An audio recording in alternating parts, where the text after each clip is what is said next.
The title of today's seminar is Interview with a Former Drug Dealer and Addict, A Story of Hope. I'll be talking with William. William began using drugs in the 5th grade, was a part of a group that's pretty current in a way in the United States, young people turning to drugs. He began in the 5th grade and then continued using all his life. He's had 9 years now of being clean and sober. So it was a long-term habit. And we're seeing the episodes of drug addict, alcoholism, substance abuse as an absolute menace to society in terms of destroying lives. We know this. You don't need me to tell you that. But to do justice to the story, we have to look at why people really enjoy it, what they get out of it. It's not like people are stupid and use it. They get a lot out of it. And William's going to tell us the rush he got out of, the enjoyment, the excitement of dealing.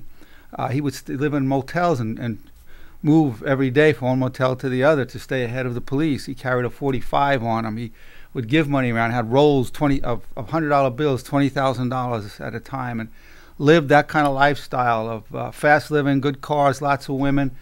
And this lifestyle, we don't want to glorify it, but to understand the drug dealer's mentality and the drug addict's mentality, we have to understand the payoff, the positive side of it. And he found it such a high. If you asked him the question, would you die for these drugs? His answer was yes, I am dying and I'm willing to die for these drugs, because he liked it that much. It was that powerful an experience for him. And he found it very exciting, extremely lucrative. So we need to understand just, a young man walking around with his pants filled with $100 bills, $20,000 at a time. Now, there were a number of times where he was arrested, many times, but he was never convicted. And the story that he's going to tell us is that one of the turning points for him was he was given a choice of going to prison or going through rehab, and that was the point. He always knew it was wrong. So he always knew the lifestyle was wrong. He just liked it that much. It was not like a dysfunctional family. His mother was very devoted, hardworking mother, single parent raising a child. So he had the love and the support of his mother.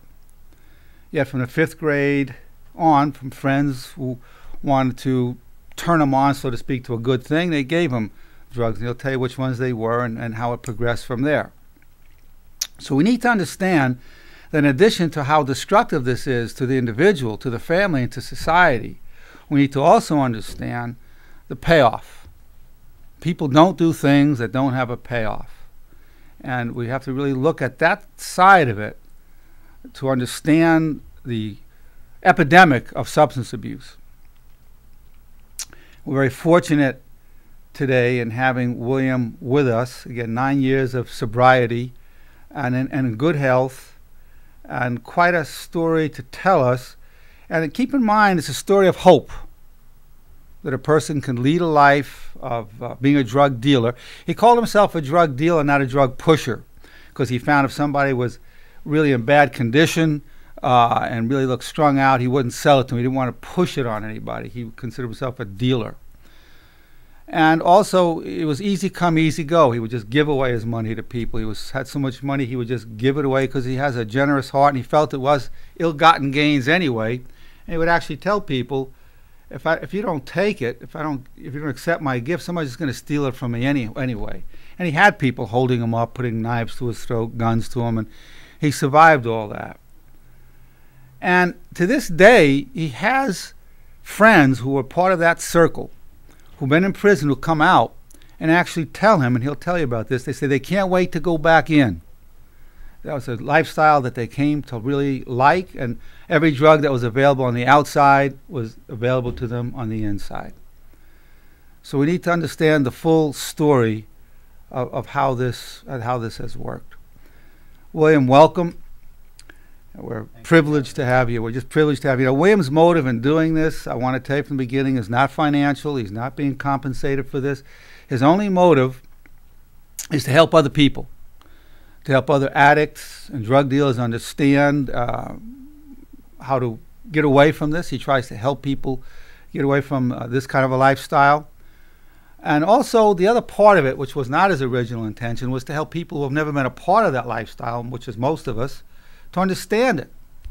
So we're going to get an inside look at a world that we need to understand what's happening in society today. So